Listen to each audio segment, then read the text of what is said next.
So I keep getting these questions every now and then asking like, Amit, why are you located in Penukonda? Why only Penukonda? Why not in and around Bangalore?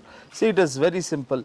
One major thing that I would like to tell is that in and around Bangalore, if I look out like Bangalore, rural Bangalore, Kolar, Chikbalapur, Tumkur and Hosur, all the 6 districts which is attached to Bangalore, tell me one river which is flowing inside.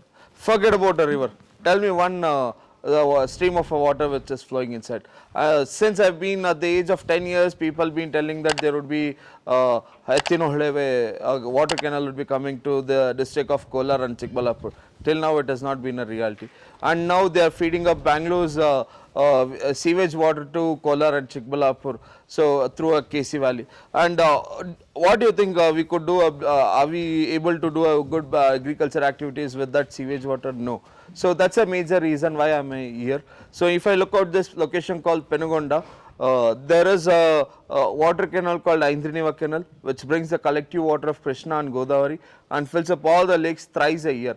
Apart from that, there is also a reservoir called Gollapalli Reservoir, which is capable of holding water for the next 5 years.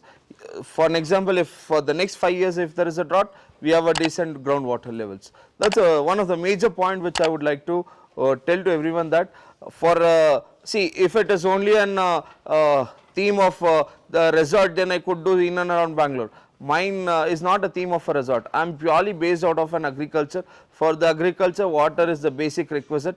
That's the reason why I am here.